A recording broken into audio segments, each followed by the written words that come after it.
বিধানসভা ভোটের আগে বেকার ভাতা প্রকল্প চালু করেছে তৃণমূল সরকার। বাংলার যুবসাথী নামে এই প্রকল্পে মাসে মাসে হাতে মিলবে নগদ ১৫০০ টাকা। এই বেকার ভাতা পেতে বিভিন্ন জেলায় ক্যাম্পে লাইন দিয়েছেন উচ্চশিক্ষিতরা, যার মধ্যে চাকরি না পাওয়া নিয়ে হতাশাও ঝরে পড়েছে অনেকের গলায়। চাকরির বিকল্প হতে পারে এই ভাতা? না, অবশ্যই নয়। চাকরি পেলে অনেকটা বেশি অ্যামাউন্টে পাওয়া যায় অবভিয়াসলি, কিন্তু এখন এটা অল্প হলেও একটা সেভিংসের মতন। এই আবহে তৃণমূল সরকারের বাংলার যুবসাথী প্রকল্পের ক্যাম্পে দুই জেলায় দুই ভূমিকায় দেখা গেল দুই বিরোধী দলকে। জলপাইগুড়ি সদর ১ নম্বর ব্লকের বটতলা এলাকায় বাংলার যুবসাথী প্রকল্পে রেজিস্ট্রেশনের জন্য সহায়তা শিবির খুলেছে তৃণমূল কংগ্রেস। বেকার ভাতার জন্য সেখানে হাজির হয়েছেন বিজেপির যুব মোর্চার সদস্যরাও। তৃণমূল আমরা বাদ বিচার করি না, আর যারা আছে তোমাদের যারা নিতে ইচ্ছুক সবাইকে ফর্ম ফিল আপটা করা দিই। বিজেপি করার কোনো অসুবিধা নাই, কিন্তু মমতা ব্যানার্জি সবার জন্য। জলপাইগুড়িতে তৃণমূলের সহায়তা শিবিরে বসে তদারকি করছেন খোদ বিজেপির পঞ্চায়েত প্রধান। পশ্চিমবঙ্গে যুবকরা যেখানে কর্মহীন অবস্থায় আছে, কোনো শিল্প নেই, কর্মসংস্থান নেই, সেখানে গঙ্গা জলে গঙ্গা পূজার মতো এই ভাতা সেই জায়গা থেকে কেন নেবে না? এটা তো নিজস্ব টাকা নিজেরাই নিচ্ছে।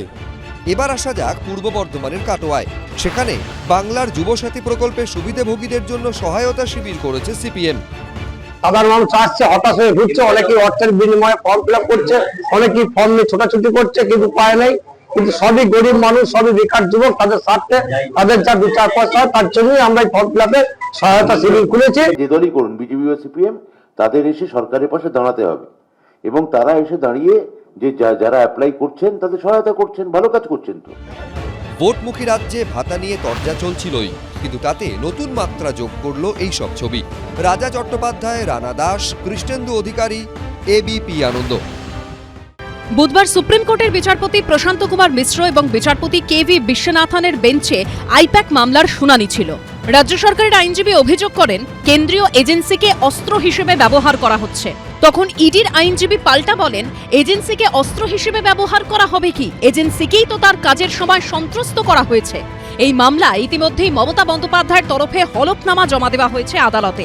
বুধবার পাল্টা হলফনামা জমা দেওয়ার জন্য সময় চান সলিসিটর জেনারেল তুষার মেহতা। তিনি বলেন, ইডির তরফে পাল্টা হলফনামা তৈরি হয়ে গেছে। সুপ্রিম কোর্টের রেকর্ড অনুযায়ী তা এখনো অফিসিয়ালি ফাইল করা হয়নি। আরও কিছুটা সময় লাগবে এবং আজকের মধ্যেই তা ফাইল করা হবে। এরপরেই তিনি আর্জি জানান, শুনানির জন্য অন্য দিন দেওয়া হোক। তারপরেই পাক্কা 1 মাস পর 18ই মার্চ পর্যন্ত শুনানি পিছিয়ে দেয় আদালত। এর আগে 3রা ফেব্রুয়ারিও মুখ্যমন্ত্রীর এই হলফনামার জবাব দেওয়ার জন্য সুপ্রিম কোর্টের সময় চেয়েছিল কেন্দ্রীয় এজেন্সি। 3রা ফেব্রুয়ারি থেকে 18ই ফেব্রুয়ারি 15 দিন কেটে গেছে। বুধবারও ফের সময় চাইল ইডি, যার জেরে ফের পিছিয়ে গেল শুনানি। ইডি যে গল্পটা ফাঁদার চেষ্টা করেছিল, তাদের কাছে সময় নিয়ে পালিয়ে যাওয়া ছাড়া আর কোনো উপায় নেই।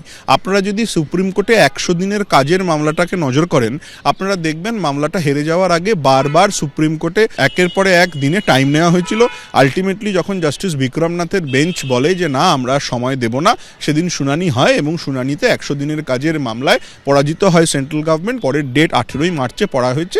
18ই মার্চেও ব্যাপারটা একই দাঁড়াবে। তারা যদি হলফনামা দেন, হলফনামা দিলে তারাই ফাঁসবেন। বিভিন্ন কারণে, কখনো মানবিক কারণে, কখনো আইনজীবীদের সমস্যার জন্য, বা কখনো কখনো কোনো ডকুমেন্ট না থাকার জন্য কোনো রিপ্লাই বা রিজয়েন্ডার দিতে দেরি হওয়ায় আদালত এটা সময় দিয়ে থাকেন।